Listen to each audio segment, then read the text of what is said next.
Continue with chapter depreciation. In this video, we are going to discuss another topic that is sale of total assets. So इस topic का क्या मतलब है कि जब कोई कंपनी अपनी एसेट्स को बेचती है तो बेचते टाइम हमें क्या क्या बातों का ध्यान रखना है। सबसे पहले इसमें पॉइंट को आपको ध्यान रखना पड़ेगा डेप्रिसिएशन का, कि हम एसेट को कब सेल कर रहे हैं।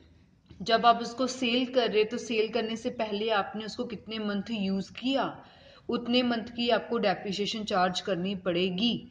फॉर एग्जाम्पल, जैसे हमारा साल शुरू होता है अप्रैल में, हमने कोई एसेट बेची है 1 मई में, मतलब हमने उसको 1 महीने इस साल यूज किया, उसके बाद उसको बेचा। सो 1 महीने की आपको डेप्रिसिएशन चार्ज करनी पड़ेगी। सेकंड, आपने कितने का बेचा वो आपको क्वेश्चन में गिवन होगा कि आपने वो एसेट कितने की सेल की है। देन आपको ये देखना है कि उस एसेट को बेचने में आपको फायदा हुआ कि नुकसान हुआ। आपने ये 3 पॉइंट ध्यान में रखने हैं अगर क्वेश्चन में सेल वाला पॉइंट आता है। ठीक है, चलो अब इसको डिस्कस करते हैं क्वेश्चन नंबर 12 के साथ। Krishna Murthy purchased a machine for ₹3 lakh on 1 August 2015। 1 अगस्त को उन्होंने मशीन परचेज की 3 लाख की। Another machine was purchased on 1 January 2017 for 1,80,000। दूसरी मशीन खरीद ली 1 जनवरी 2017 को।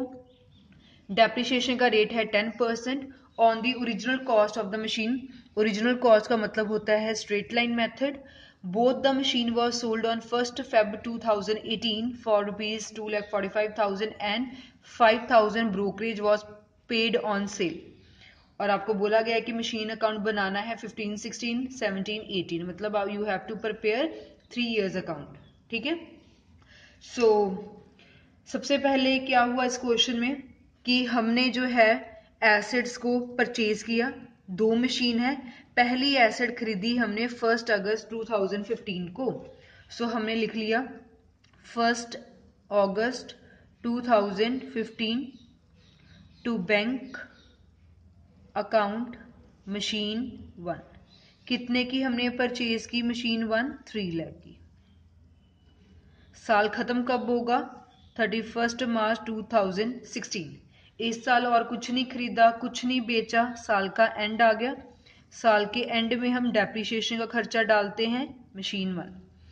डेप्रिसिएशन है आपकी मशीन 1 जो थी वो 3 लाख की थी। पूरे साल की डेप्रिसिएशन है 10%, मतलब 30,000। बट हमने मशीन अगस्त में परचेज की। अगस्त, सितंबर, अक्टूबर, नवंबर, दिसंबर, जनवरी, फरवरी, मार्च, 8 महीने। सो 8 मंथ की डेप्रिसिएशन कैसे कैलकुलेट करेंगे? मल्टीप्लाई 8/12, तो ये आपके पास आ गया 20,000। सो सिर्फ 8 मंथ यूज की थी तो 8 मंथ की डेप्रिसिएशन डाल दी। साल के एंड में हम बैलेंस भी ढूंढते हैं। By balance carry down machine 1 3 lakh minus 20,000, ये आ गया 2,80,000। और इससे हमारी दोनों साइड इक्वल होगी, that is 3 lakh and 3 lakh. First year complete. जो पिछले साल का क्लोजिंग है वो अगले साल को ओपनिंग बन जाएगा।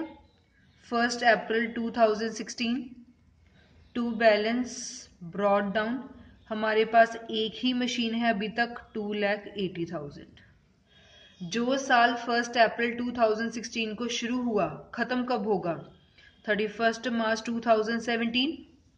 इस साल हमने कुछ खरीदा तो लिखा गया है कि आपने 1 जनवरी 2017 को एक दूसरी मशीन खरीदी।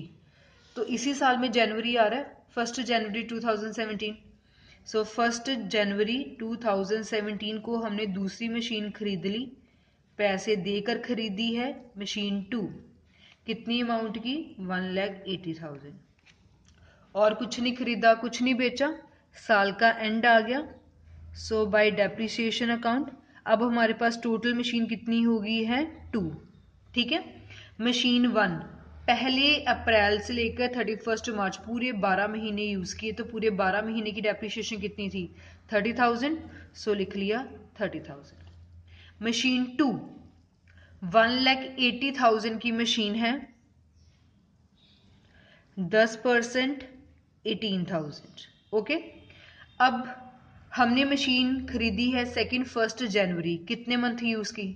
जनवरी, फरवरी, मार्च, सिर्फ 3 महीने। सो मल्टीप्लाई 3/12, तो ये आ गया आपके पास 4,500। सो मशीन 2 की डेप्रिसिएशन आ गई 4500, टोटल डेप्रिसिएशन 34,500। साल के एंड में बैलेंस भी कैलकुलेट करते हैं। बाय बैलेंस कैरी डाउन, 1 में से 1 का माइनस कर लो, 2 में से 2 का माइनस कर लो, 2,80,000 माइनस 30,000 तो ये आपके पास आ जाएगा 2,50,000। 1,80,000 माइनस 4,500, 1,75,500, टोटल आ गया 4,25,500। और दोनों साइड इक्वल होगी, 2,80,000 प्लस 1,80,000 तो ये आ गया 4,60,000। इन दोनों को भी प्लस किया 4,60,000। जो पिछले साल का क्लोजिंग है वो अगले साल का ओपनिंग बन जाएगा। अब हमारे पास कितनी मशीन है टोटल? 2 मशीन, मशीन 1 मशीन 2, 2,50,000 की, 1,75,500, टोटल 4,25,500। क्लियर? अभी तक तो ये सब पुराना ही चल रहा था जो हमने पहले डिस्कस किया। अब इस क्वेश्चन में सेल वाला पॉइंट आ रहा है। इन्होंने बोला है कि दोनों मशीन्स हमने 1 Feb 2018 को बेच दी। दोनों की इकट्ठी कॉस्ट गिवन है 2,45,000 और हमने ब्रोकरेज दी 5,000। मतलब हमने किसी एजेंट के थ्रू सेल करवाया, उसने जो है अपना ब्रोकरेज, अपना कमीशन भी चार्ज करना है 5,000।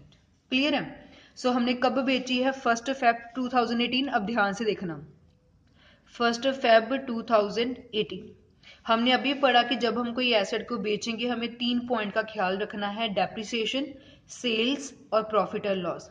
सबसे पहले डेप्रिसिएशन देखिए, दोनों मशीन को हमने 1 अप्रैल से यूज किया, हमने 31 जनवरी तक उसको यूज किया होगा, 10 महीने मशीन 1 को भी, 10 महीने मशीन 2 को भी। सो 10 महीनों का तो खर्चा डालेंगे ना। सो जितने बेचने से पहले कितने मंथ यूज किया, सो हमने डाल दिया bye depreciation account. Machine 1 machine 2, machine 1 की डेप्रिसिएशन आई आपके पास 10 महीनों की 25,000 और मशीन 2 की आ गई 15,000। ठीक है, टोटल डेप्रिसिएशन आ गई 40,000। फिर डेप्रिसिएशन लिख लिया। बाद में हम देखते हैं आपके पास सेल की प्राइस कितनी है बाय बैंक अकाउंट, क्योंकि पैसे मिल रहे हैं। ब्रैकेट में मैंने लिख दिया सेल। दोनों की कीमत आपको जोड़कर दी गई है 2,40,000। क्लियर? सो हमने 3 पॉइंट का ख्याल रखना था। डेप्रिसिएशन लिख ली, सेल प्राइस हमने लिख लिया। डेप्रिसिएशन हमने टोटल लिखी है 40,000, सेल प्राइस हमने लिखा है 2,40,000। अब दोनों का अगर हम ऐड करें तो हमारा कितना बनता है? 2,80,000। हाँ जी ठीक है, 2,80,000। बट हमने यहां वैल्यू कितनी दिखाई थी? 4,25,500। हमारी कितनी बन रही है? सिर्फ 2,80,000। हमारी कम बन रही है। अगर हमारी कम बन रही है तो मतलब हमें लॉस हो गया। ठीक है, लॉस होगा तो हम क्रेडिट साइड लिखते हैं by profit and loss account. Clear? कितना? 4,25,500। हम बोल रहे हमारी एसेट की कीमत इतनी है, बट अगर हमने दोनों को एड अप किया तो हमारा तो बन रहा है सिर्फ 2,80,000। मतलब हमारी वैल्यू कम बन रही है। अगर हमारी वैल्यू कम बन रही है तो मतलब हमें क्या हो गया? लॉस, दैट इज 1,45,500 का। और टोटल कर दिया दोनों साइड का। अब इस क्वेश्चन में कोई बैलेंस नहीं होगा क्योंकि 2 ही एसेट थी हमारे पास, दोनों को ही हमने बेच दिया, तो बैलेंस किसका? ठीक है। सो अगर बेचने में आपको लॉस होता है तो हम क्रेडिट साइड लिखते हैं, अगर बेचने में आपको फायदा होगा तो हम डेबिट साइड लिखेंगे। हाँ जी क्लियर है? सो इस क्वेश्चन में सेल है, आपको बस इतना ध्यान रखना है कि 3 पॉइंट, डेप्रिसिएशन और सेल को प्लस करो और इसके बाद अपनी बैलेंस ब्रॉड डाउन से कंपैरिजन कर लो। अगर कम आ रही है तो लॉस, अगर ज्यादा आ रहा है तो profit. So this was about question number 12 related to sale of total asset of chapter depreciation.